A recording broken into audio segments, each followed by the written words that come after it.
António, de Lisboa. Estas tertúlias têm origem aqui numa iniciativa de divulgação de ciência que temos vindo a fazer nos últimos tempos e agora, em tempos de pandemia, fazemos desta forma online e desta vez vamos falar sobre a inteligência artificial. Hoje temos um convidado que se chama António Lopes e, como sempre, vou fazer aqui uma introdução muito curtinha, porque os nossos convidados é sempre bom que eles falem sobre aquilo que fazem e porque é que o fazem e se gostam daquilo que fazem e daquilo que estudam na área das ciências e da tecnologia. E, enfim, o António Lopes é licenciado em Informática, Gestão de Empresas, mestre em Engenharia Informática e Telecomunicações e doutor em Ciências e Tecnologias de Informação, ramo de Inteligência Artificial. É atualmente coordenador do Gabinete de Desenvolvimento de Sistemas de Informação do ISCTE, Instituto Universitário de Lisboa. Ora, posto isto, gostava só de perguntar ao António Lopes o que é que, de facto, o que é isto de estudar inteligência artificial, estudar tecnologia de informação. Será que nos pode contar um bocadinho sobre o que é esta linha de investigação e de como é que chegou até aqui? Sim, o caminho... Primeiro, boa tarde a todos, peço desculpa. O meu caminho, de facto, foi bastante acidental. Eu, quando estava a fazer a licenciatura, por acaso, tinha uma disciplina de inteligência artificial e que o professor da altura perguntou, estava à procura de alunos que estivessem interessados em ir trabalhar para o laboratório de inteligência artificial lá da universidade e eu disse que sim, boa, bora lá, vamos fazer os testes. Que ele fez uns testes a uns quantos alunos que queriam e tive a sorte, portanto, de ser um dos escolhidos e comecei a trabalhar lá no laboratório. Porque não tinha qualquer intenção, e nem sequer tinha muito conhecimento sobre o que era a inteligência artificial, portanto, estamos a falar dos anos 90 ainda, e eu achava que era uma coisa só dos filmes e não tinha conhecimentos nenhuns sobre a área em particular, nem tinha sequer nenhuma ambição de vir a trabalhar nisso. E depois calhou ter a trabalhar nesse laboratório e ter um conjunto de projetos depois que foram extremamente interessantes e que pude conhecer áreas bastante interessantes da inteligência artificial, em que acabei por experimentar áreas diferentes, como análise de imagens, trabalho de informação com as câmaras que fazem as filmagens das vias de tráfego, jogos interativos. Portanto, trabalhei em uns projetos bastante interessantes e aquilo começou a captar cada vez mais a minha vontade de aprender sobre a temática. E acabei por continuar lá como investigador, depois de fazer a licenciatura. Consoante estava a trabalhar naqueles projetos, fui também alimentando mais esta área e fiz o mestrado também nesta área em que tentei fazer a relação entre a inteligência artificial e a internet, na altura, portanto, foi aí que comecei a explorar uma outra área específica da inteligência artificial e que acabou por ser a área que eu depois me consolidei, que é a área dos agentes inteligentes. Pronto, aquilo que as pessoas hoje em dia, se calhar, é mais conhecido pelos chamados bots, ou seja, são aquilo que as pessoas normalmente conhecem como uns pequenos programas que fazem coisas.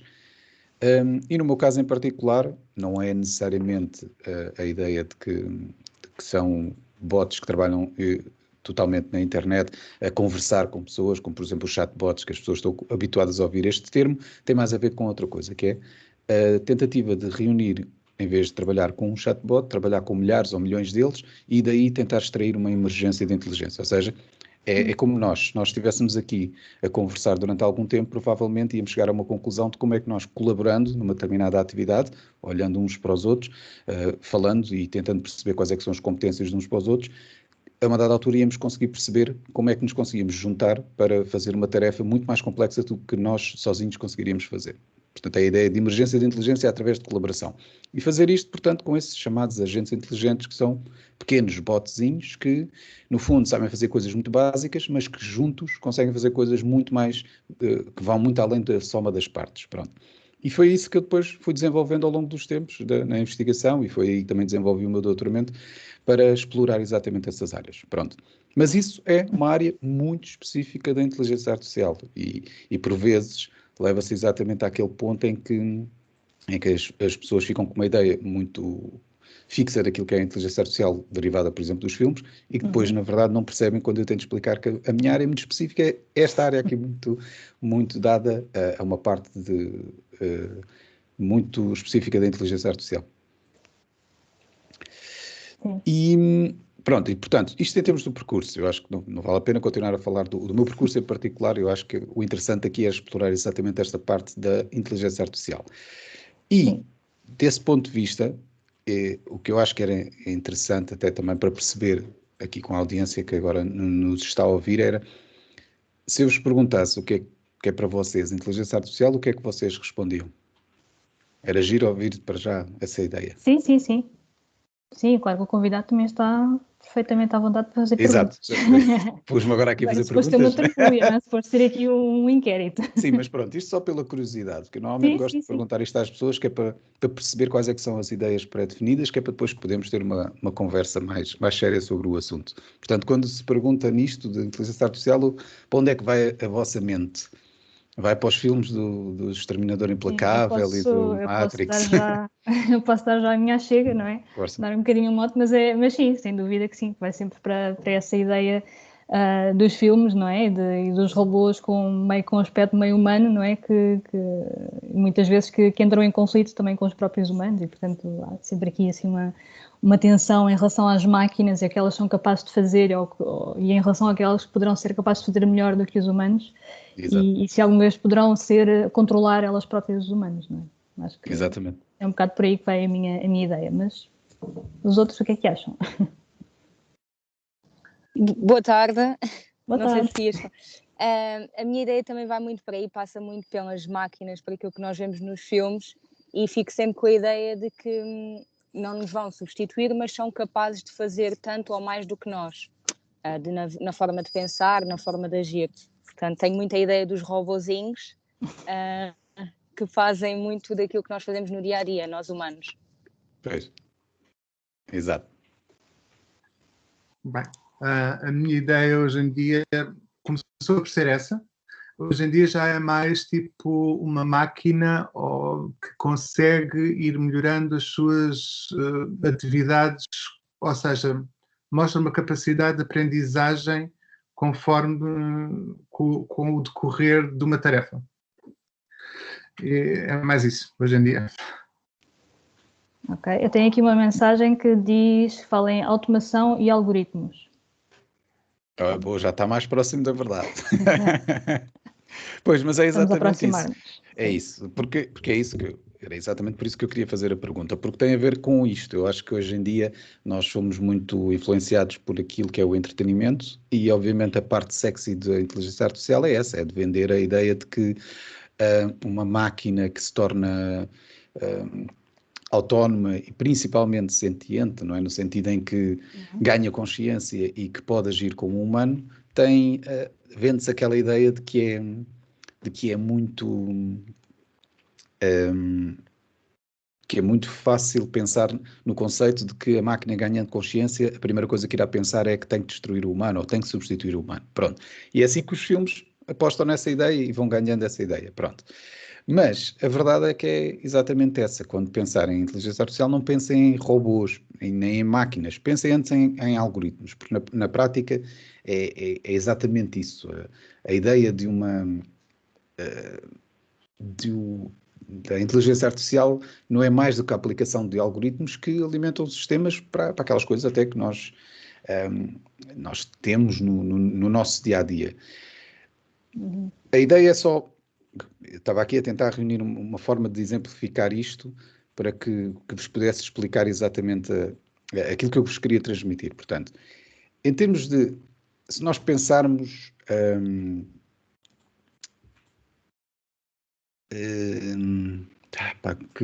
estava mesmo a pensar aqui num exemplo e agora não me consigo lembrar. Eu tinha aqui um exemplo bom para pensar nisso, mas... Podemos O voltar a ele mais conjunto... tarde também. Não, sim, mas eu estava a tentar perceber então de uma outra maneira, porque é assim, então vamos lá, voltando à base dos algoritmos. Aquilo que se chama hoje em dia da inteligência artificial não é mais do que um conjunto de algoritmos que se nós agruparmos de certa forma dão essa ilusão de inteligência, ok?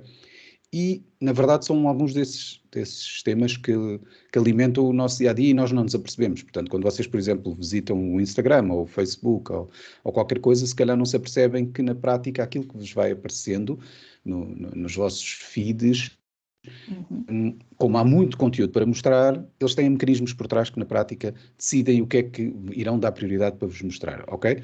E então, o que é que estes sistemas fazem? No fundo, reúnem muita informação sobre as pessoas e sobre a forma como elas consultam o conteúdo e tentam perceber padrões, que é para depois perceber o que é que devem mostrar à pessoa para determinar aquilo que causa mais atenção na pessoa, ok? E, portanto, não nos apercebendo, o algoritmo que está por trás faz exatamente esse trabalho. E mesmo que seja, até pode não ser muito evidente, mas muitas vezes é isso que nós vemos, são esses algoritmos a trabalhar nesse sentido para criar esta ilusão de inteligência, que o sistema sabe o que é que está a ser feito. Mas depois, se nós formos ver a fundo o que é que a inteligência artificial é, na prática, não é assim tão evoluída como os filmes fazem passar. Pronto. E agora vou-vos contar um segredo, que na prática, muita desta inteligência artificial que se vende por aí é estatística. Pronto. Mesmo o livro que tinha sido referido e cujo objetivo também era referirmos aqui na tertúlia, já agora, já vamos falar. Não sei se fala. Então, pronto. Mas sim. Eu só queria, mas podemos falar já falarmos, mas antes de falarmos do livro, ia só dizer uma pequena nota e depois então falamos do livro. Certo. Os autores deste livro, curiosamente, são 2 professores de estatística. Não são professores de computação, não são professores de inteligência artificial, não são investigadores da área, são professores de estatística.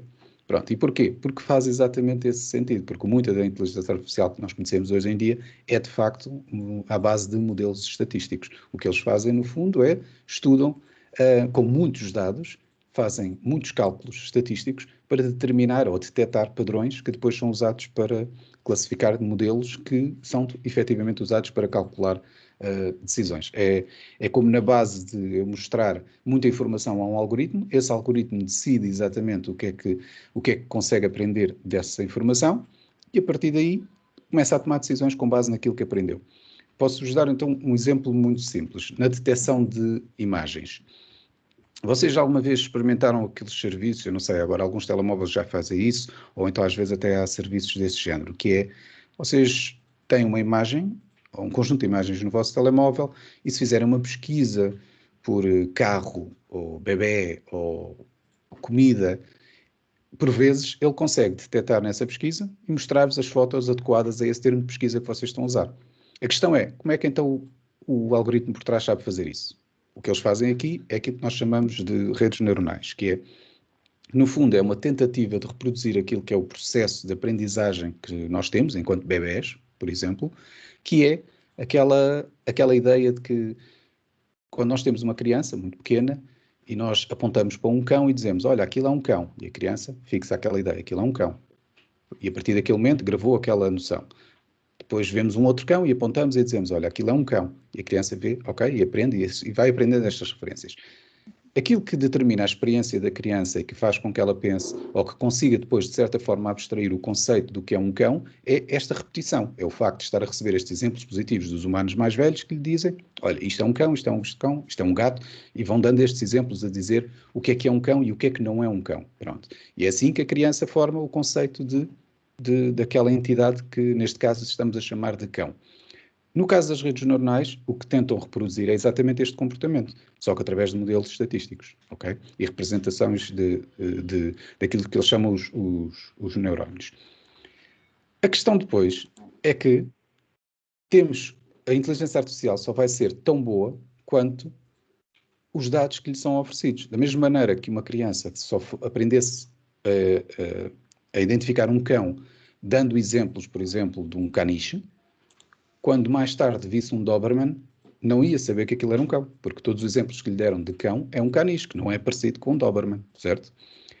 O algoritmo de inteligência artificial vai ter exatamente o mesmo problema, que é, se nós não lhe dermos todos os dados bastante mais completos e mais diversificados possível, o que pode acontecer é que ele vai cair no mesmo erro, que é, pode também não ser capaz de identificar o cão.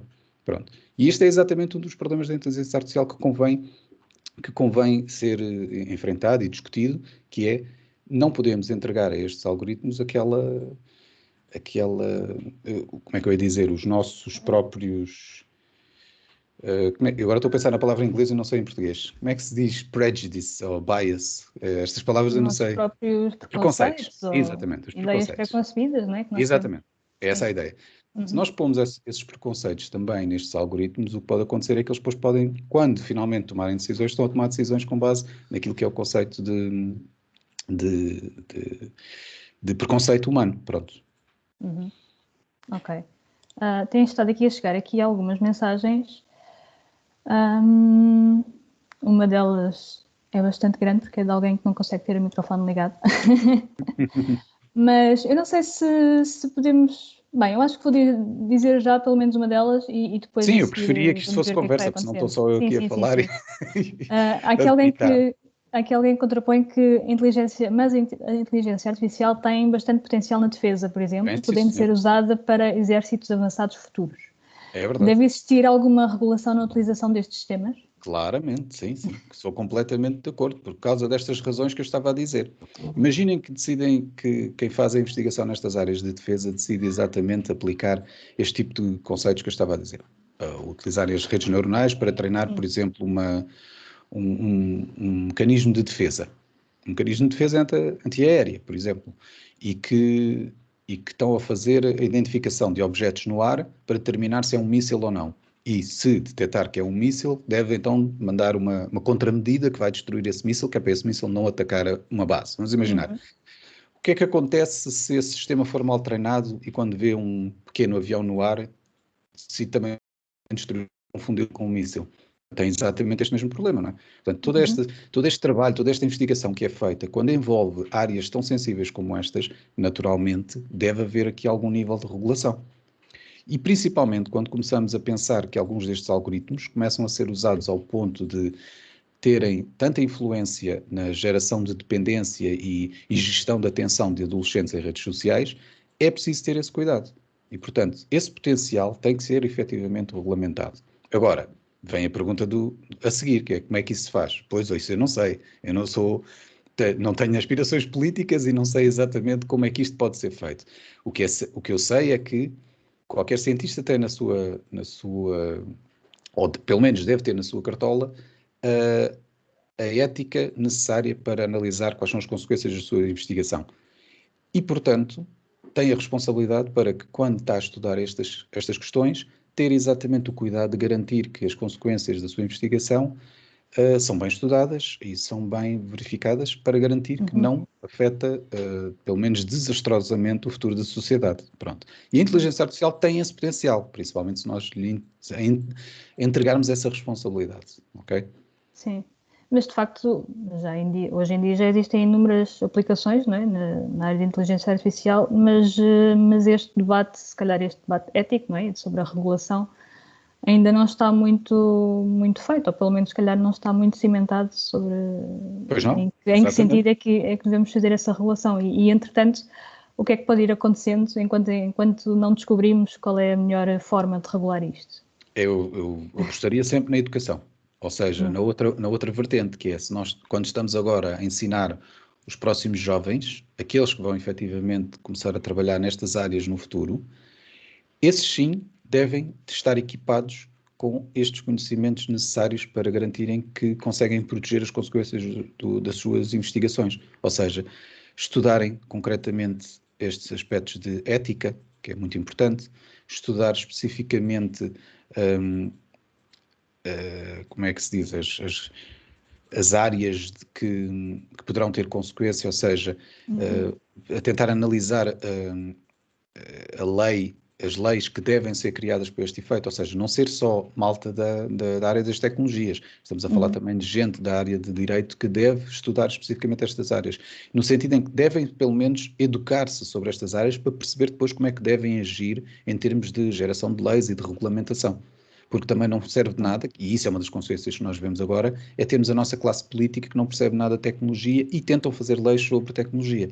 E que depois têm consequências desastrosas, não é? Porque, na verdade, não resultam e não cobrem aquilo que deveriam cobrir. E, portanto, eu acho que aqui a educação é essencial. E educar as próximas gerações para estarem preparadas para perceberem estes géneros de problemas vai fazer exatamente com que sejam depois capazes de perceber como é que podem combater estes problemas, seja através do desenvolvimento ou da criação da própria investigação que vai dar origem a estes produtos, seja através das outras áreas complementares que vão trabalhar para isso, como o direito, como a economia, como a política, portanto, que vai definir exatamente o que é que deve ser a regulamentação destas áreas.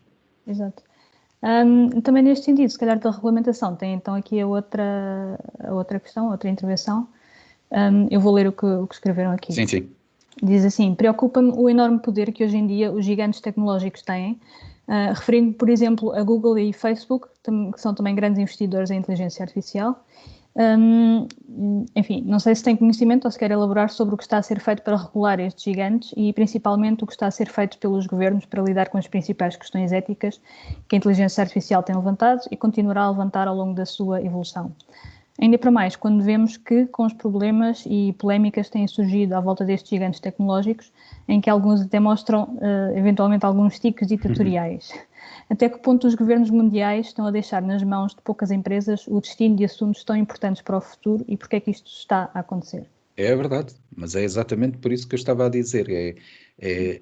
Está na incompetência das classes políticas, que não estão a conseguir acompanhar a evolução da tecnologia, principalmente nestes campos. E têm toda a razão em estarem preocupados, porque, como eu dizia, já se sabe que o Facebook é perigoso para os adolescentes, exatamente pelo facto de criarem aquela dependência ao nível da atenção, ao nível daquela ideia de que eles têm que gerar uma reputação online e que, se não conseguirem, isso é desastroso para eles, porque criam certos níveis de pressão, e é exatamente que é preciso ter algum cuidado. E, portanto, quando estas grandes lógicas criam este tipo de algoritmos que influenciam esse tipo de jovens, é preciso ter mão na regulamentação que é feita. Agora, se eu digo que deve ser proibido o Facebook, não, claro que não. Tem muitas coisas boas, tem muitas coisas más. O que deve ser é, efetivamente, apostar nestas duas frentes, que é educar os jovens e educar os políticos que têm que regular este tipo de coisas. Porque depois, se eles vão exatamente, sem conhecimento, tomar essas outras atitudes, que é vamos proibir as redes sociais, também não ganham nada com isso, não é? Portanto, tem que haver aqui o meio termo e perceber exatamente quais é que são as áreas em que se deve atuar. E isso só é feito se eles próprios conhecerem ou tiverem um mínimo de conhecimento sobre estas áreas para saber o que é que significa atuar aqui. E atuar aqui tem a ver exatamente com isso, que é com o poder que se dão a estes algoritmos. E temos que garantir que esses algoritmos são, de facto, adequados. Como é que isso se pode fazer? Eu diria que é preciso ter muitos testes antes, garantir que há uma espécie de avaliação externa, auditorias que garantam a ética deste tipo de algoritmos, que garantam que é possível mitigar as consequências nefastas que alguns deles podem ter. Pronto, é difícil estabelecer aqui isto e, portanto, imaginem alguém como eu, que até tem conhecimento de como é que as tecnologias funcionam, não sei mesmo como resolver o problema. É preciso gente também aqui de outras áreas e de direito que façam este tipo de análise. Agora, o que é certo é que é de facto preciso atuar. Isso eu não tenho qualquer dúvida. E a observação aqui que foi do Nuno, foi claramente on point, porque é preocupante. E agora, ele acaba a perguntar porque é que isto estará a acontecer. Pronto, por essa razão que eu já apontei, por incompetência política, mas também porque estas empresas, à medida que vão crescendo, vão tendo também bastante dinheiro para influenciar decisões ao nível político. Fazem financiamento político e também conseguem fazê-lo, garantindo, portanto, assim o seu caminho. E, portanto, tudo isto vai bater sempre naquele ponto, que é a educação das próximas gerações, que é para evitar que isto descambe. Exato. Eu não sei se em relação a este assunto da regulação dos algoritmos e das aplicações da inteligência artificial, há mais questões, há mais alguém que queira fazer algum comentário? Não? Ok. Ninguém quer fazer comentários. Está bem. Então, se calhar, voltando aqui um bocadinho mais atrás, em relação o que é que nós podemos considerar ser inteligência artificial ou não, e em relação a esta questão da aprendizagem, digamos assim, não é? A aprendizagem, pelo que eu percebo, pelo que sei, então a inteligência artificial é um campo bastante aberto, que inclui vários tipos de coisas, não é? Entre eles a aprendizagem que as máquinas podem fazer é uma dessas coisas, não é? Exatamente, chama-se aprendizagem automática, sim. E nesse sentido elas conseguem, eventualmente conseguirão aprender, ou perdão, começar a conseguir resolver problemas e resolver questões de forma muito mais eficaz do que nós humanos conseguimos fazê-lo atualmente. Isso sim, fará sentido. Mas estamos a falar de campos muito específicos, ou seja, a inteligência artificial é muito boa naquilo que nós dizemos que é um campo muito, muito estreito, ou seja, é muito boa a fazer coisas muito específicas, é muito má a fazer coisas abstratas. Ou seja, nós humanos somos muito bons no conceito abstrato. Nós conseguimos olhar, por exemplo, para determinados elementos, estabelecer uma relação entre eles, abstrair conhecimento de lá e inferir e criar novo conhecimento. E nós somos muito bons nisso, nessa geração de conhecimento abstrato. E porque é o trabalho, é o resultado. Eu não sou neurocientista, obviamente, não sei os detalhes do cérebro, mas a verdade é que o resultado desta evolução de milhões de anos fez com que o nosso cérebro seja, de facto, muito bom neste tipo de coisa. A inteligência artificial funciona um pouco ao contrário, que é, como tem um poder de computação enorme que o nosso cérebro não tem, é muito bom a fazer cálculos. E, portanto, é muito bom naquela área em que os cálculos são importantes. Ou seja, a partir do momento em que se consegue transformar um problema em sequências de números que têm que sofrer um tipo de cálculo para ser resolvido, então aí as máquinas são muito boas. Lá está. Portanto, a partir do momento em que nós conseguimos expressar um problema em números, as máquinas são muito boas a calcular isso. Agora, os problemas abstratos não se conseguem transformar em números e, portanto, como não é possível fazer essa transformação, as máquinas são muito más neles. Pronto. E os exemplos aqui são claramente estes. Por exemplo, tudo o que é, como eu estava a dar aquele exemplo das imagens há bocado, olhar para uma imagem e detectar um padrão dentro dessa imagem é algo que uma máquina faz muito bem. Porquê? Uma imagem, no fundo, eu não sei se vocês sabem os detalhes de como é que funciona uma imagem digital, mas uma imagem digital é composta por aquilo que se chama os pixels, que são os quadrados minúsculos que compõem a imagem. Cada um desse quadrado, no fundo, é representado por um conjunto de números que é os níveis de cores vermelho, verde e azul. Ok? Portanto, na prática, uma imagem não é mais do que uma matriz de números. Portanto, isso para uma máquina, ele não está a ver a imagem como nós vemos, que é aquela sequência de cores toda bonita. O que eles estão a ver, a máquina vê números. E detectar esses padrões e fazendo cálculos sobre esses números é muito bom para uma máquina, que é muito rápida a fazer isso. E, portanto, quando nós damos uma imagem à máquina e dizemos, olha, está aqui um objeto, por exemplo, um cão, o que ele tenta fazer é, tenta delinear ali aquilo que poderá ser a relação de um cão, que é para perceber, ok, isto é aquilo que eu quero identificar e este cálculo que eu fiz aqui representa um cão. A seguir, quando eu lhe dou outro exemplo, ele tenta fazer exatamente o mesmo resultado. E quando eu lhe der milhões de fotos de cães, ele aí já vai ter uma ideia muito mais adequada do que é um cão. Mas eu tenho que, de facto, ensiná-lo a ver muitos exemplos diferentes para ele identificar corretamente cães de todos os tipos, por causa do problema que eu referi há bocado. Pronto. Portanto, a inteligência artificial é de facto muito boa em tudo o que for possível transformar em números, eles são muito bons, porque aplicar modelos estatísticos sobre números é o que a máquina sabe fazer melhor. Quando estamos a falar de outro tipo de inteligência que deve surgir, por exemplo, interpretar o sentido de um texto, é completamente diferente.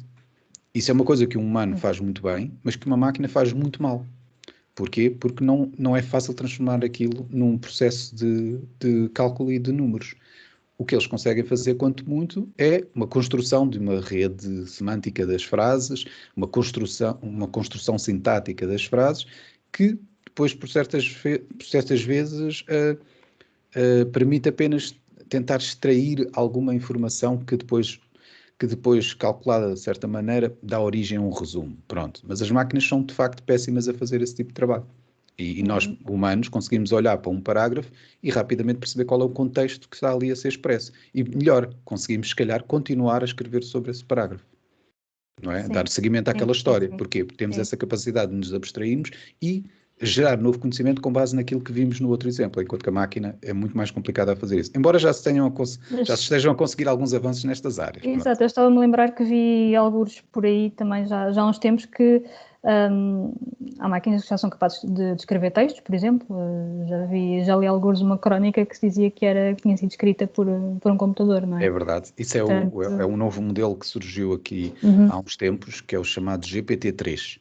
O GPT-3 é um modelo que foi treinado para tentar fazer exatamente isso, que é tentar produzir texto como se fosse um humano. Pronto. E o que é que ele precisa? Ele precisa de texto inicial. E, portanto, com base nesse texto inicial, ele depois tenta, lá está, como eu expliquei há bocado, tenta extrair formações sintáticas e representações semânticas para depois a seguir tentar construir uma frase. Agora, o que é que se nota nesse modelo? Ele é muito bom a produzir frases sintaticamente corretas, mas depois, se vocês forem analisar o texto que lá está, não faz muito sentido. Esse exemplo, inclusive, que saiu nas notícias, tinha a ver com uma história que ele produziu. E que a história que ele produzia era depois de que havia unicórnios algures no Chile.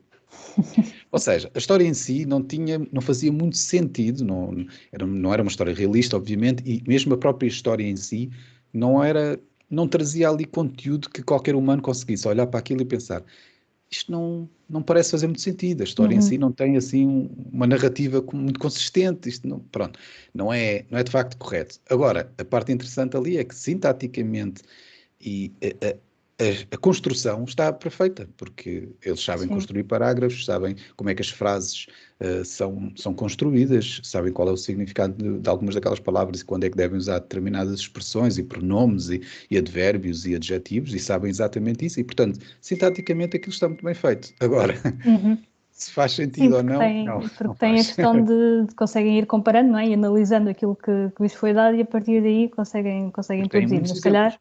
Tiveram milhões de exemplos que lhes permitiram gerar um modelo daquilo que é, ok, isto deve ser isto que o humano iria fazer a seguir, pronto. Mas é se calhar mais difícil dar exemplos de abstrações, não é? De coisas ou de exemplos de criatividade, não é? Isso é mais difícil de ensinar, digamos assim. E é nisso que os humanos são muito bons. Estava aqui só um comentário também ainda a propósito disto, que também será possível, por exemplo, num jogo de xadrez ou noutros jogos de estratégia, eu creio que será muito fácil para as máquinas, não é? Conseguirem aprender, como já vimos, não é? Conseguirem jogar, não é? Exatamente. Aliás, eu acho que nós já devemos estar nas 2 décadas em que como é que se chamava aquele computador? Acho que era o Deep Blue, ganhou ao Kasparov. E já foi para aí há 20 anos. Exatamente. E mesmo aquele jogo que se achava, outro jogo de estratégia bastante conhecido, que é o Go, não sei se conhecem, que é aquele jogo que se joga com as pedras brancas e pretas, num quadro, esse jogo julgava-se que era ainda mais complicado de ganhar. Ou seja, houve uma altura em que, quando aconteceu aquela história em que o computador ganhou ao Kasparov, houve logo gente a dizer, pois, mas isso é o xadrez, porque o xadrez tem, pronto, é complicado, mas isso só tem não sei quantos milhões de possibilidades de jogos. O Go não, o Go é um jogo que tem trilhões de combinações, é impossível algum dia um computador conseguir ganhar um verdadeiro estratega do Go. E pronto, demoraram para aí, se calhar 15 anos, e eu acho que para aí há 5 anos atrás é que aconteceu exatamente o mesmo. Foi a primeira vez que um computador ganhou a um jogador profissional de Go.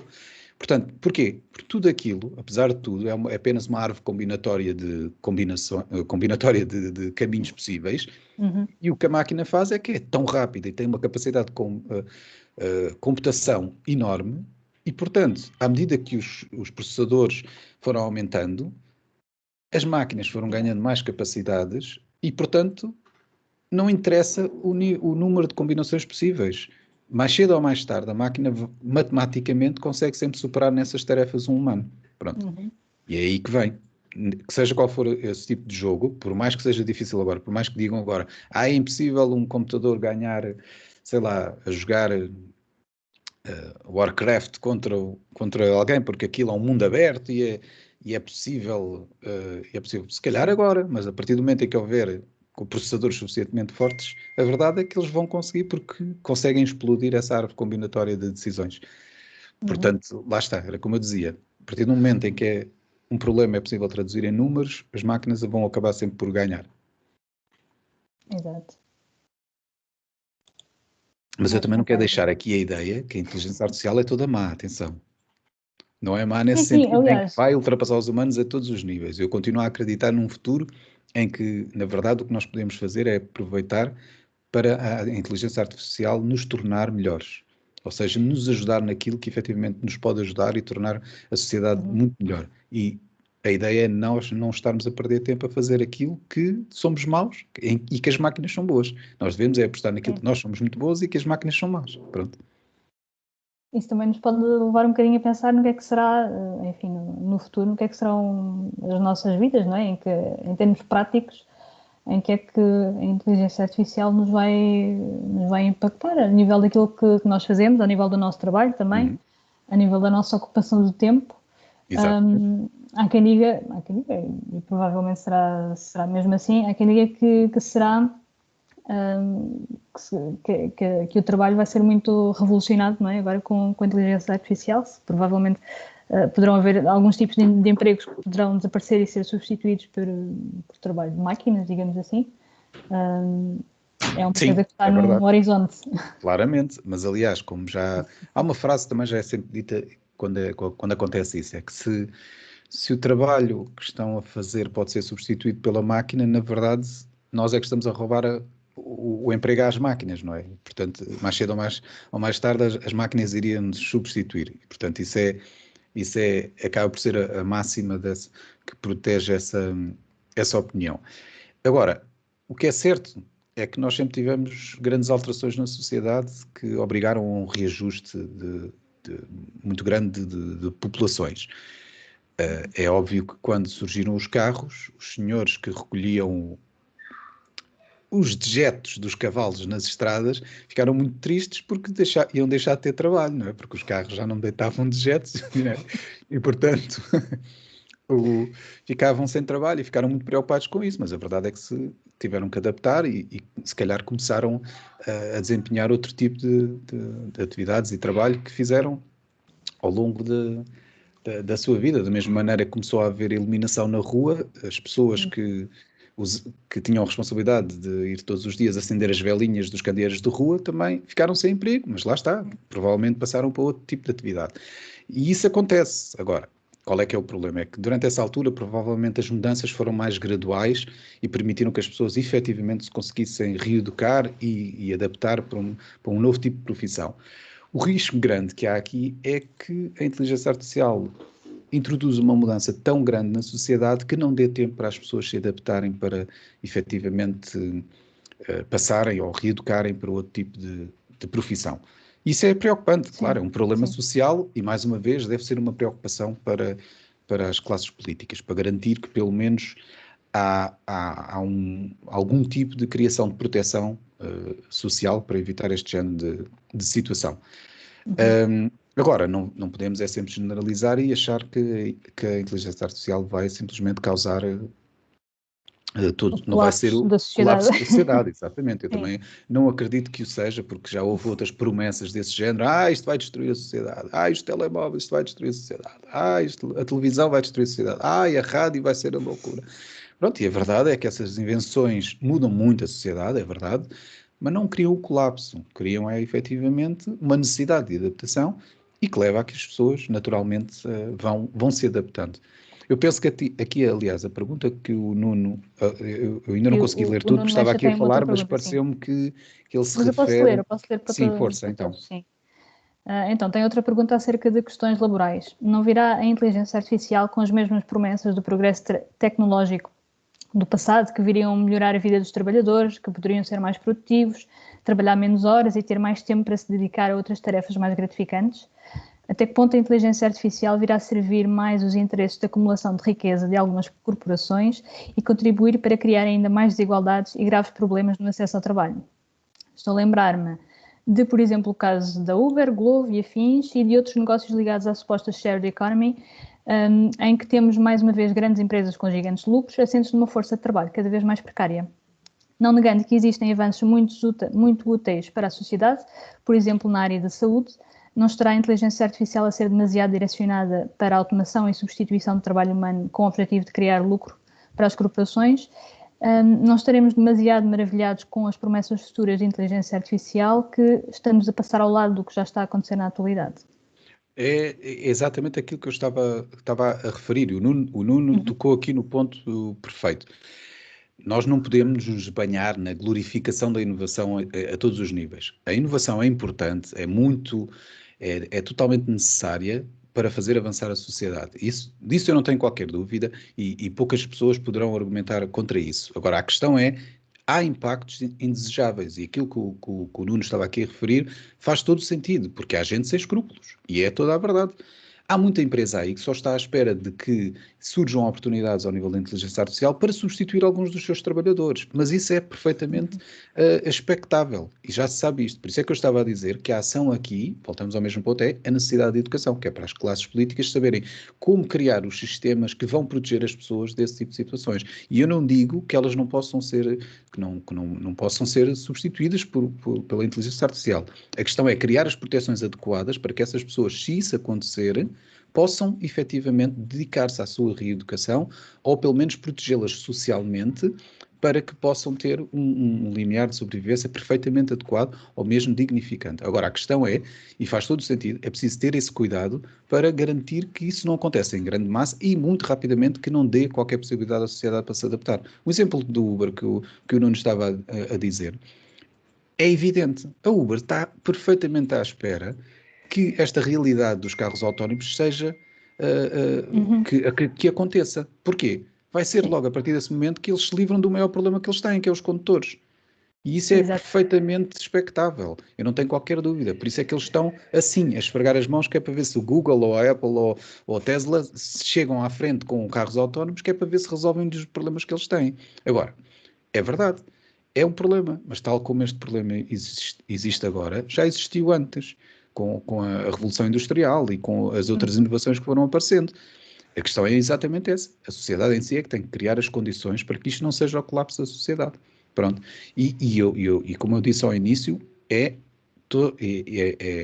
necessário que nós não nos sentimos totalmente maravilhados com a ideia de que a tecnologia e a inovação é a resposta para tudo, porque é isso que nos leva exatamente nesse caminho perigoso de achar que podemos deixar que o progresso vá avançando sem qualquer limitações. Não pode ser. Tem que haver, de facto, limitações e tem que ser sempre tudo feito com bom senso. Por isso é que eu prefiro sempre gerar a discussão, embora às vezes, quando eu estou a gerar a discussão, parece que estou a falar demasiado mal daquilo que é a inteligência artificial e daquilo que na prática também trabalho, mas que faço porque já acordei para estas questões e que acho que é importante passar esta necessidade de educação para as pessoas, para que também se equipem, se ganhem competências nestas áreas para perceber e saber qual é que é o caminho que a sociedade deve tomar. Ou melhor, que tenham uma voz para falar e decidir no caminho que a sociedade deve ter nestas áreas. Pronto, e isso é extremamente importante. Sim. Falando aqui em respostas sociais, aqui o outro Nuno Clima, põe aqui uma outra questão que diz que com a inteligência artificial alargada poderá ter que aparecer algo como rendimento social garantido. Exatamente. Aliás, não sei se vocês estão a par do que aconteceu nas eleições americanas. Um dos candidatos das eleições americanas era o Andrew Yang.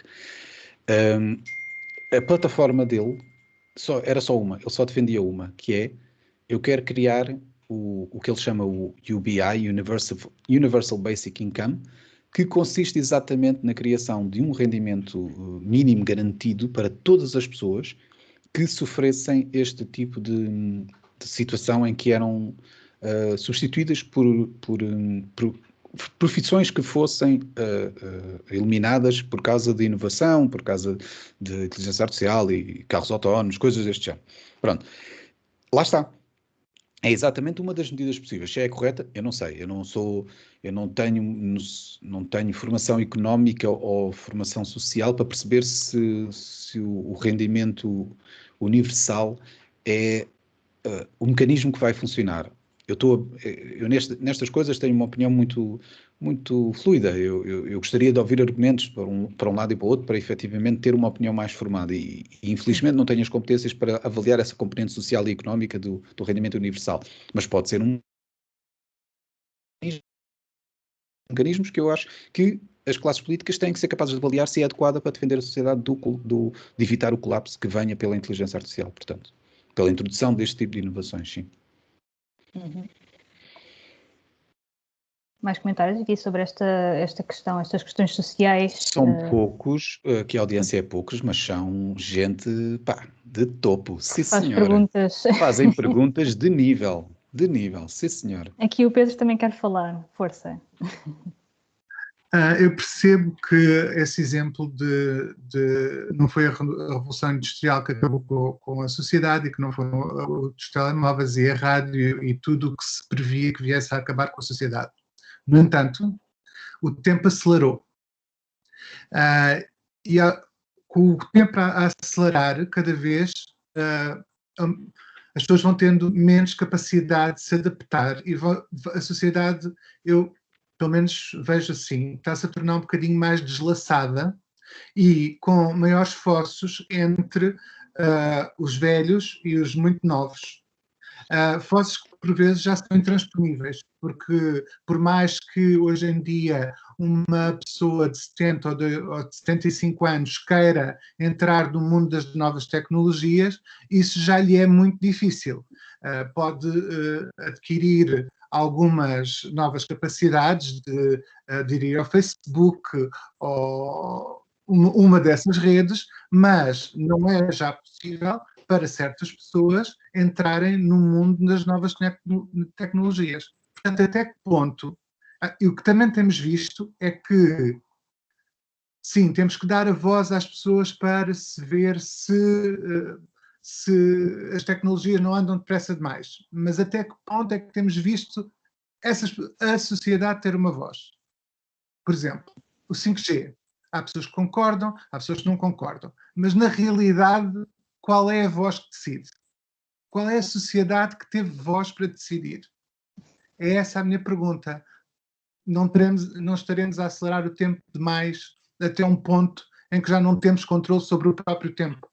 Sim. Pronto, eu não queria puxar por aqui porque aqui vai parecer promoção. Vai parecer aqui, assim, promoção daqui do G, porque o meu podcast, que se chama 1 sobre 0, não sei se conseguem perceber aqui a analogia, mas 1 sobre 0 é uma indicação de uma indefinição matemática que representa exatamente a tendência de algo que tende para infinito, correto? Uhum. E que representa-se num gráfico exatamente dessa maneira, não é? Portanto, uma linha que vai exponencial aumentar assim. Essa referência, o nome do podcast, foi dado exatamente por causa dessa referência que o Pedro estava a dizer, que é a ideia de que a evolução e a inovação tecnológica está a acelerar de tal forma que vai chegar a um ponto em que vai tender para infinito. Ou seja, a evolução vai ser tão rápida que nós, como humanos, não vamos ter a capacidade de nos adaptar a essa mudança. Pronto, isto está escrito na descrição do podcast, portanto eu não estou aqui a pegar na pergunta do Pedro, é exatamente isto e foi exatamente esta a inspiração para o nome do podcast. E há um nome para isso, que é a singularidade tecnológica. Pronto. A singularidade tecnológica representa exatamente esse fenómeno que o Pedro também explicou. É isso mesmo. E é, de facto, um desafio. E é exatamente por isso que eu criei o podcast, para discutir estes assuntos e para obrigar a que as pessoas se eduquem sobre estas questões, para garantir que nós não entramos exatamente nesse ponto perigoso.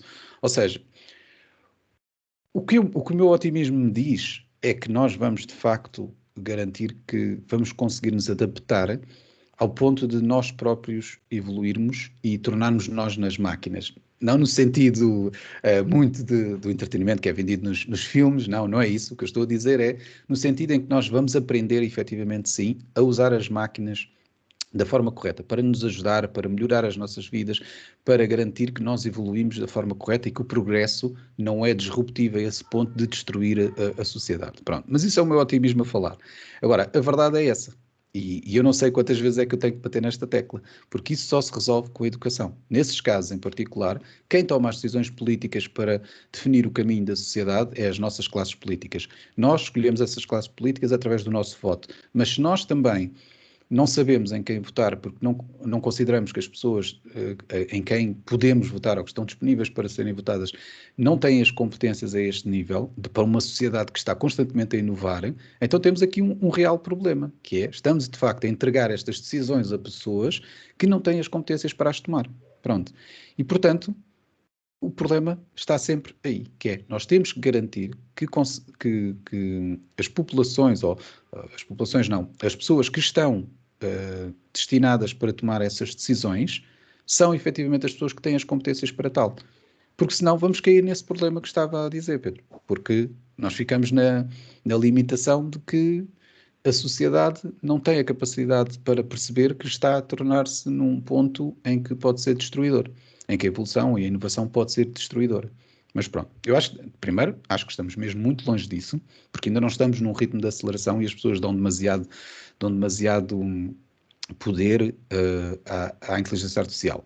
Ou melhor, dão-lhe demasiado valor que ainda não tem. Pronto. Mas há de ter um dia, e pode causar, inclusivamente, problemas graves, como já se vê agora às vezes a acontecer.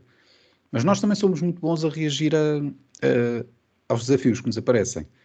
E a sociedade já provou isso, que consegue reagir bastante bem àqueles desafios, e a pandemia agora também foi uma forma interessante de testar a sociedade e deu-nos também aqui algum tempo a pararmos e pensarmos, e foi bastante interessante ver o resultado da pandemia na sociedade, porque obrigou que as pessoas tivessem que reavaliar determinadas prioridades e, de certa forma, houve aqui uma certa desaceleração em algumas coisas e uma aceleração brutal noutras. De repente todos aprendemos a trabalhar com o Zoom e com Teams e com o Skype e o que foi, quando antes ninguém considerava a hipótese de fazer videoconferências. Fazer a videoconferência era naquela ocasião especial, porque efetivamente eu tinha que falar com alguém do outro lado do mundo e não sei o quê. Agora é a minha vida. Todos os dias eu tenho reuniões destas em que nós falamos e já ninguém pisca os olhos, quer dizer, já ninguém acha estranho. Já é natural a gente ter este tipo de reuniões. E, no entanto, no início da pandemia foi loucura. E agora? Como é que vamos trabalhar? O teletrabalho e ninguém consegue, não sei o quê. E agora, de repente, passado um ano, nós temos equipas totalmente adaptadas e que conseguem funcionar com este ritmo. Portanto, eu volto a dizer, eu acho que somos bastante resilientes e acho que temos uma capacidade enorme para reagir a esses desafios. Mas temos que tomar os devidos cuidados, não é? Temos que preparar a população para isso, temos que preparar os nossos políticos, temos que garantir que eles conseguem responder a estes desafios também, não é? Uhum. Pedro, podes dizer. Em relação aos políticos, é assim, para além do facto de eu os achar, aliás, como me acho a mim próprio, portanto não é uma crítica aos políticos no geral, mas acho-os pouco preparados para tomar este tipo de decisões, e ainda por cima, por mais boas intenções que tenham ao início, muitas das vezes depois são pressionados, influenciados pelos lobbies das tais empresas que falávamos há pouco, para tomar decisões no sentido da evolução tecnológica o mais rápida possível. Quanto à resiliência dos humanos que temos, também é uma verdade, há uma resiliência, mas, por outro lado, olhamos de repente para a China e vemos, tipo, a vigilância através total daquelas pessoas, que tomou proporções, já era horrível antes, agora ainda é mais horrível, são vigiadas através de tudo o que fazem, são-lhe atribuídos pontos, esses pontos depois servem, sabe-se lá muito bem para quê, para ter melhores ou mais ou menos cuidados médicos, para ter melhores posições ou posições piores na escala social e nos trabalhos que podem ter, e de repente pensamos, aquele futuro que eu vi num livro do Aldous Huxley há 20 anos atrás, de repente começa a tomar uma forma em que já há um escalonamento por pontos de seres humanos. E isso eu acho que é um bocadinho assustador. É verdade.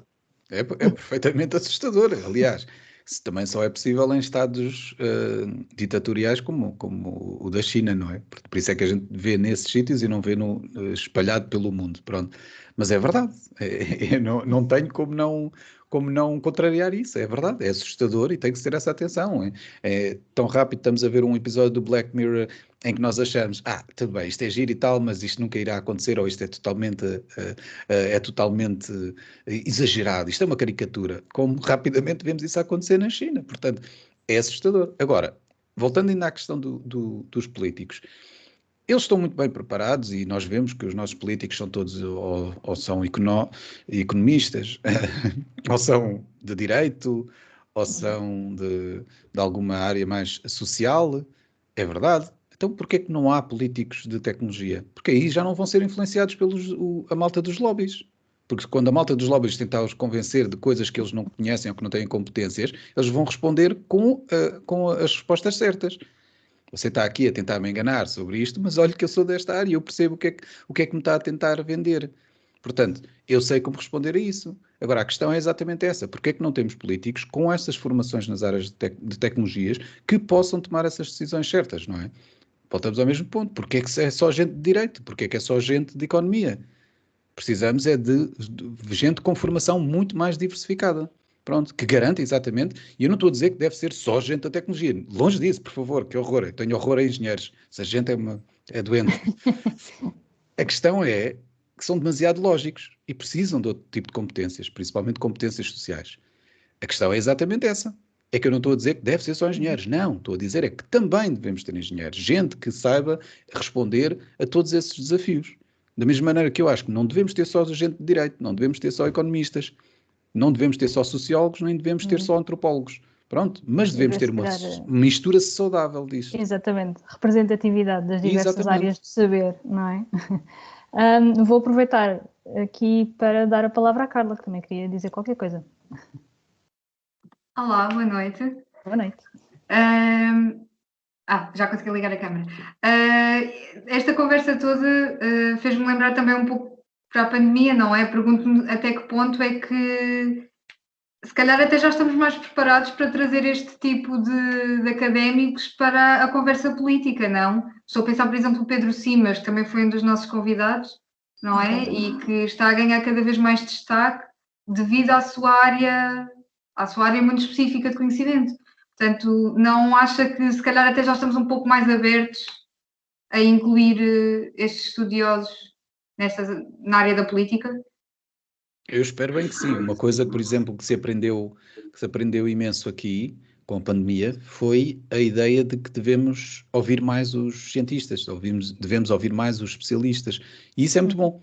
O que significa que se está a abrir exatamente esse campo, em vez de estarmos a pensar que deve-se apostar unicamente naquilo que é a opinião política. Não, aprenderam a ouvir os especialistas. É certo que se calhar deveriam ter aprendido um bocadinho mais cedo, mas pronto. Mas já é bom saber que pelo menos há essa abertura. E aquilo que a Carla estava a dizer é perfeitamente correto. Eu acho que sim, está-se a ganhar um pouco isso a partir do momento em que as pessoas agora estão mais receptivas também a determinadas tecnologias, provavelmente vão estar mais receptivas também a ter outras perspectivas a esse nível, não é? É uma das coisas que se calhar temos que tentar capitalizar, não é, para o futuro, não é? Pedro, queres comentar disso?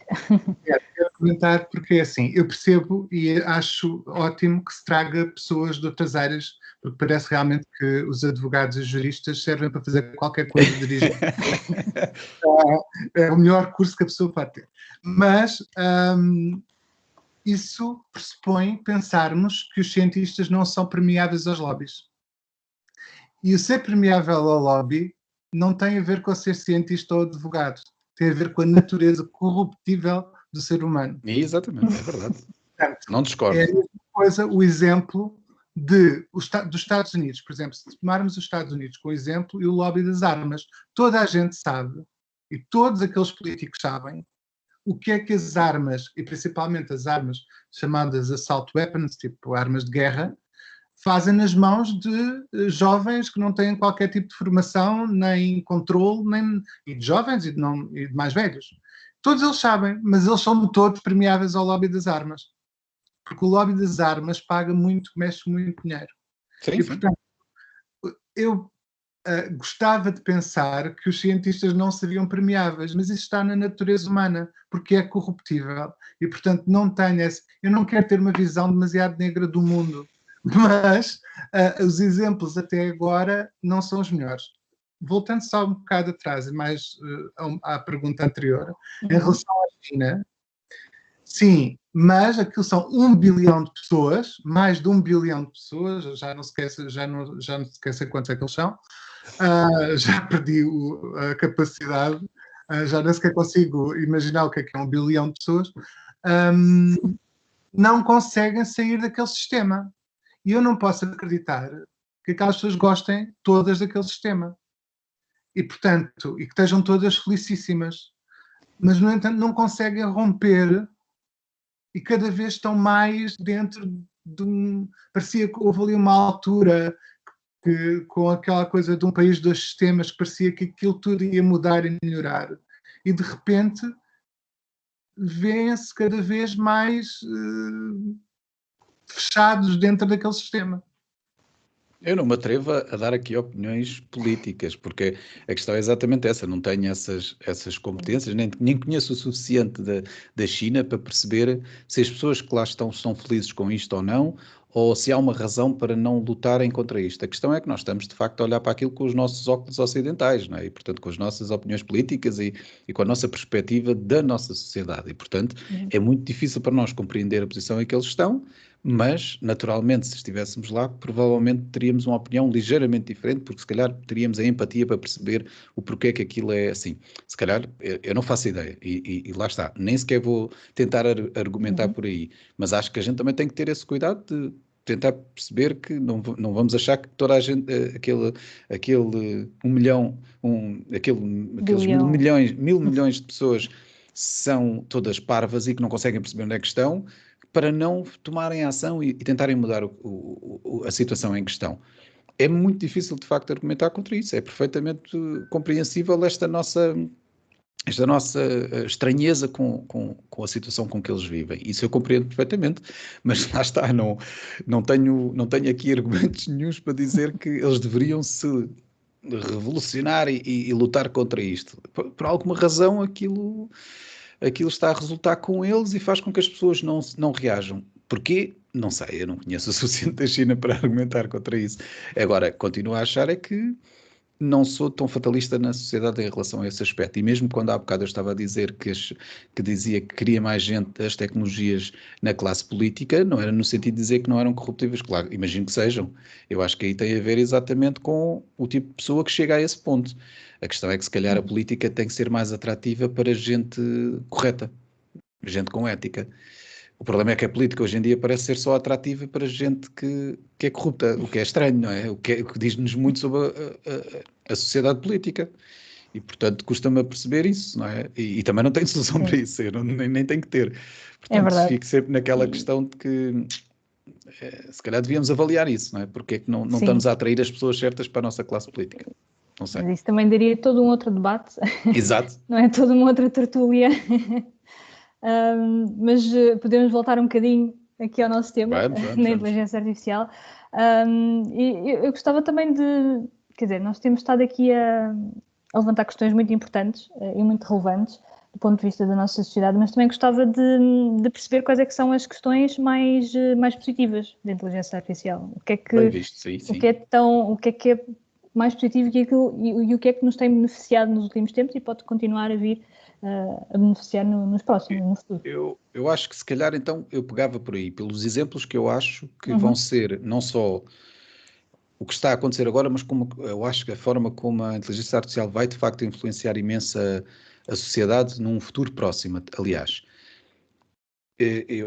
Esta aqui é polémica e há gente que não acredita muito nisto e que não acha que seja uma boa ideia, mas eu acredito que os carros autónomos vão de facto revolucionar a sociedade para o melhor. Se nós pensarmos que um dos principais problemas que nós temos e um fator de uma quantidade absurda de mortes que nós temos todos os anos é o problema dos acidentes rodoviários, uma solução de carros autónomos devidamente testada, atenção, eu não estou a dizer agora, por isso é que eu falei num futuro. Eu não acho que agora a tecnologia esteja no ponto, não está, por mais que a Tesla queira vender, ainda não está no ponto. Há ainda muitos desafios interessantes e a partir do momento em que a Tesla consegue ser enganada, o autopiloto da Tesla consegue ser enganada por coisas tão simples como alguém pôr um autocolante num sinal para modificar ligeiramente o limite de velocidade. O limite de velocidade, não é? Sim. Isso é o suficiente para me deixar ainda preocupado com a tecnologia. Mas lá está, eu não estou a dizer agora, estou a dizer no futuro. O que eu estou a dizer é, se idealizarmos um futuro em que os carros, efetivamente, se a tecnologia continuar a evoluir como tem vindo a evoluir e que já deu provas de que consegue ter pelo menos comportamentos semelhantes aos humanos, daqui a uns anos vai ter comportamentos muito mais adequados que humanos. E a vantagem da máquina nesse sentido é que não se cansa quando está a guiar, não se distrai com outras coisas, não olha para o telemóvel, não se esquece de pôr o cinto, não apanha com sol nos olhos. Portanto, estamos a falar de um tipo de coisa que pode revolucionar a sociedade e pode ajudar muito a diminuir esse problema. Porque a partir do momento em todos os carros forem autónomos e for proibido conduzir, porque há de haver um futuro em que vamos chegar aí, e em que conduzir vai ser vai ser um desporto fechado, como por exemplo agora nós temos, em que as pessoas não andam propriamente de cavalo na rua, querem andar de cavalo, vão para o picadeiro, é um desporto. De antes o cavalo era o transporte, agora o cavalo é uma coisa para hobbies, para desporto, não é? E para a pessoa ir para o picadeiro, está com o cavalo. Da mesma maneira que vai haver pistas só para as pessoas andarem nos carros e conduzirem, porque na rua não vão poder conduzir. Na estrada não vão poder conduzir porque vão ser tudo carros autónomos. E nessa altura, o facto dos carros terem uma grande vantagem que nós não temos é que podem negociar uns com os outros, podem estar a falar na estrada uns com os outros e definir exatamente como é que vai ser o comportamento. Vamos resolver muitos problemas, como o problema do tráfego, o problema do trânsito, o problema dos acidentes. Isso eu acho que é uma área que efetivamente vai ter consequências muito interessantes mesmo para a sociedade. Agora, não sei se entretanto, como há aqui uma pergunta sobre os veículos autónomos, se calhar ia neste seguimento, mas os veículos autónomos vão ser um desafio para os transportes coletivos. Toda a gente pode ter o seu motorista. Não sei se percebi esta parte. Toda a gente pode ter o seu motorista. Acho que vai ser, bem, se calhar, em vez de termos um transporte coletivo, né, vamos passar a ter sobretudo um transporte individual. Sim, mas a verdade é que também vamos deixar, mas a verdade é que também deixamos de ter que ter carro. Ou seja, ter carro no sentido da posse do carro. É a verdadeira ideia da sharing economy. A ideia de que eu até posso ter o meu carro, ele leva-me para um determinado sítio onde eu vou fazer qualquer coisa. Mas o meu carro não tem que estar ali parado. A seguir, se calhar ele pega noutra pessoa e vai levar ao outro lado. Ele está autónomo. A partir do momento em que eu digo, olha, eu preciso de ir às 5. Pronto. E ele anda na sua vidinha, a transportar pessoas, a fazer aquilo, não sei o quê, e depois vem buscar às 5. Pronto. Portanto, essa ideia de que os carros verdadeiramente autónomos vão resolver também, em parte, esse problema dos transportes coletivos. O consumo de energia. Pois, o consumo de energia é um verdadeiro problema, isso é. Mas também acredito que vai haver, entretanto, uma revolução da energia que vai resolver a escassez. Vamos a ver. Sim, e mesmo de emissões associadas, lá está. O que nós precisamos aqui claramente é de revolução na tecnologia de consumo de energia, de produção de energia, aliás. Precisamos não só de uma revolução nas baterias, precisamos de uma revolução na forma como utilizamos a energia solar, e isso vai permitir exatamente produzir energia a níveis como nunca antes vistos e que vai resolver em parte este problema. Mas lá está, é mais um desafio tecnológico. Pronto, e esta era só uma das áreas que eu estava a dizer. Eu continuo a achar que há uma outra área também que vai ter um grande impacto positivo na sociedade e tem a ver na predição e na prevenção ou detecção de doenças e mesmo até na procura de curas ou tratamentos personalizados. Uma das coisas em que a inteligência artificial está a ser usada e que eu acho que tem mesmo um grande valor é na aplicação deste tipo de algoritmos de aprendizagem que eu estava a dizer para perceber quais é que são os efeitos preditores de determinadas doenças. O que significa que se vai, num futuro próximo, perceber quais é que são as causas de determinadas doenças, o que significa que nós vamos poder, então, tomar medidas em relação a isso. Por outro lado, quando não é possível prever, ao menos é possível perceber qual é que é a cura personalizada para a pessoa. Ou seja, muitas das doenças que nós vemos hoje em dia, e ainda mais que se está a descobrir, é que, apesar de eu, obviamente, não ser da área da saúde, mas tenho interesse em ver como é que a inteligência artificial está a afetar esta área. Há, de facto, ali um conjunto de doenças que são bastante influenciadas por determinados genes. O que significa que, quando se consegue fabricar um medicamento que é perfeitamente adequado para a composição genética de uma pessoa, significa que vamos estar a dar uma cura que é perfeitamente adequada para aquela pessoa. Ou seja, nós vamos ter comprimidos personalizados, que só funcionam, por exemplo, em mim. Se eu tiver uma determinada doença e tiver esse comprimido personalizado, aquele comprimido só vai funcionar em mim. Mas isto só é possível se nós tivermos algoritmos que conseguem encontrar estas relações na composição genética da pessoa para definir qual é que é o comprimido adequado para a pessoa tomar. Pronto, qual é que é a composição química adequada para tratar aquela doença. E isto sim é que eu acho que vai ter um impacto absurdo na sociedade. Vai-nos levar a outros problemas, não é? É que provavelmente isso significa que já nasceu o primeiro imortal. Mas vai também levar-nos ao outro ponto em que vamos ter que resolver o problema do excesso populacional, não é? Portanto, Pois, exato. são desafios e pronto, e estamos sempre nesta coisa. E finalmente, há uma outra área que tem a ver também ali com a questão que o Nuno Clima que estava a dizer, que é na luta contra as alterações climáticas. Eu continuo a achar que há aqui um potencial enorme para a inteligência artificial que tem a ver com a análise das próprias alterações climáticas, ou seja, estudar as variações que têm acontecido, que é coisa que nós somos muito maus, os humanos, a olhar para esses elementos e somos muito maus a detectar padrões.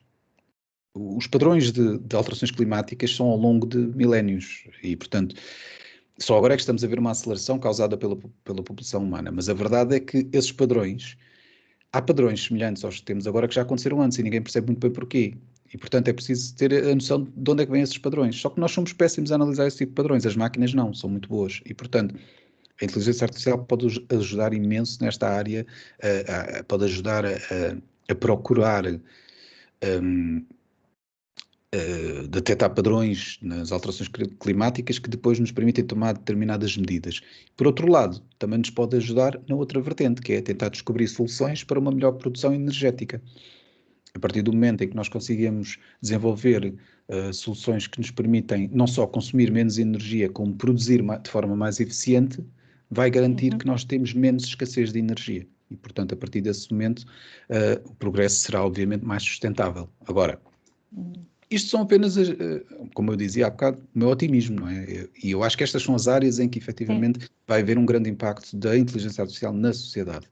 Eu não acredito que seja aquelas que as pessoas muito falam e que agora se vê muito, e aliás, nessas o que se vê mais, se calhar, é um impacto negativo, que é os algoritmos de informação. Esses são menos positivos, vá. Exato. Não sei se mais alguém quer fazer alguma pergunta aqui acerca de inteligência artificial, destes impactos positivos. Nós já não temos assim muito tempo. Não estou com isto a querer pressionar ninguém.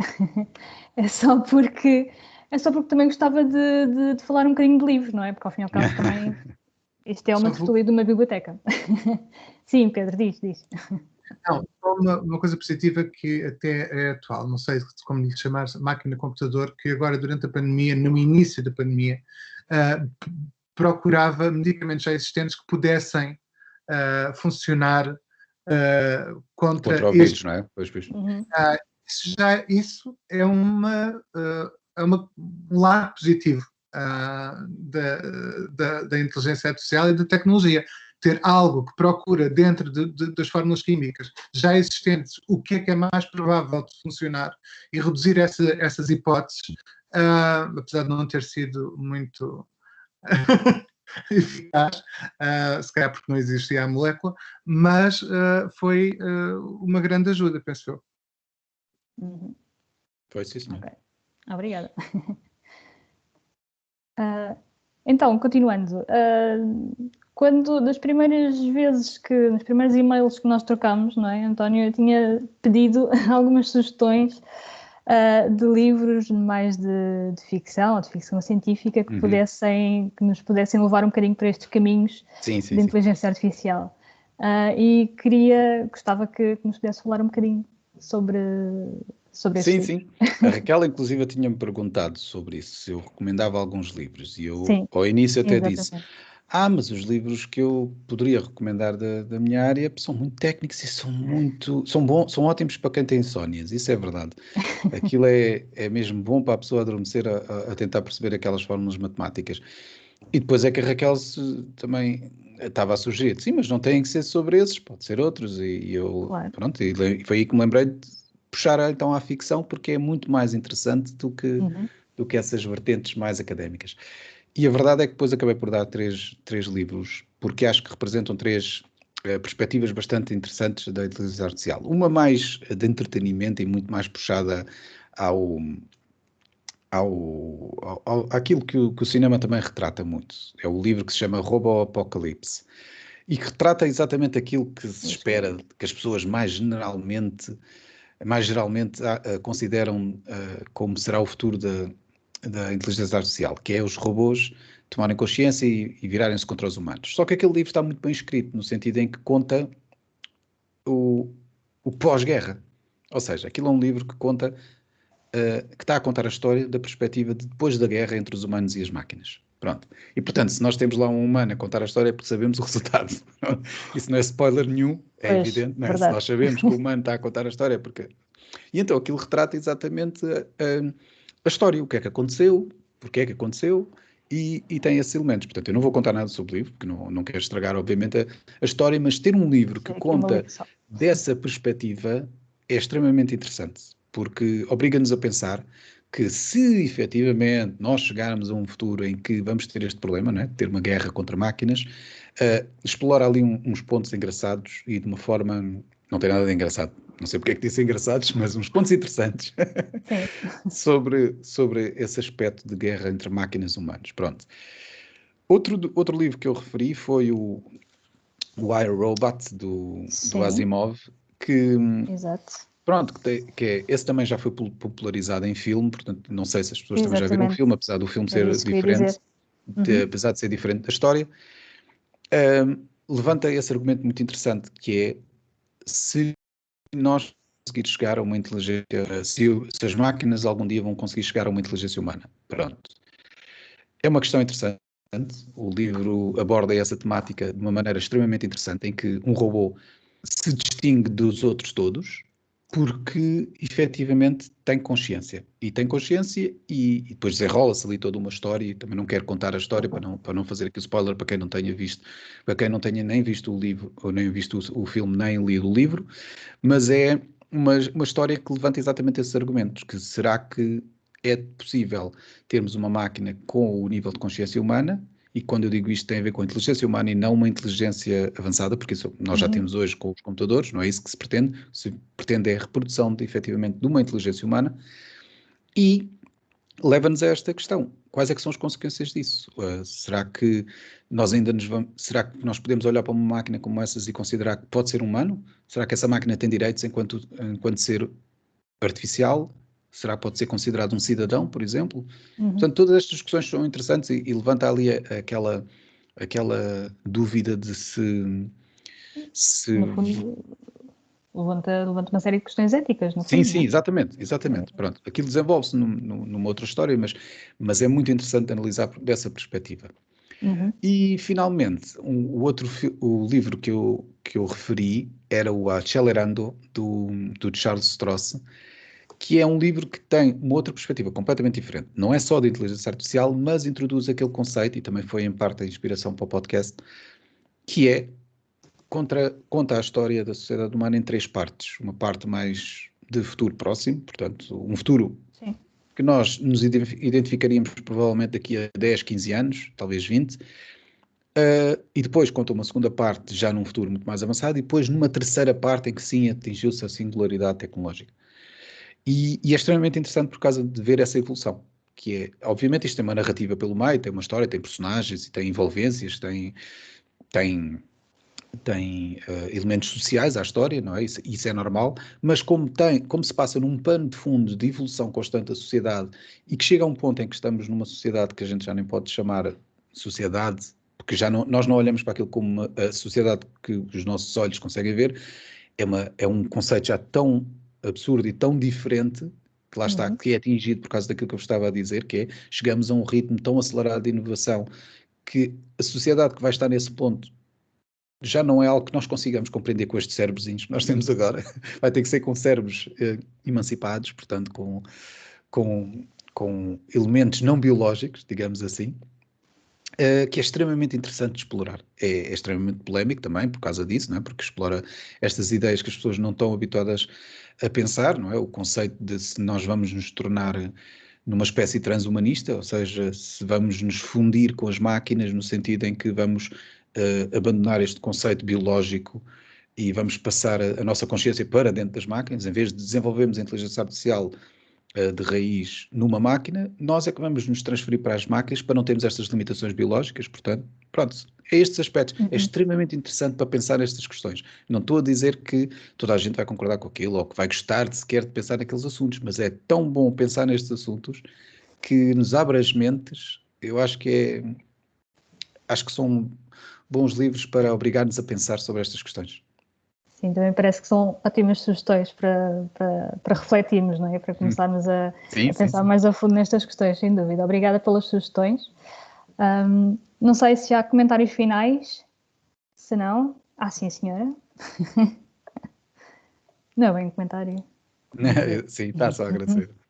Ora, é essa, não há que agradecer. Eu tenho muito gosto, eu gosto sempre de participar neste género de conversas e em certa parte ser evangelista, não da inteligência artificial, mas da necessidade das pessoas compreenderem bem a inteligência artificial e, portanto, é com todo o gosto que digo, que falo sobre estes temas.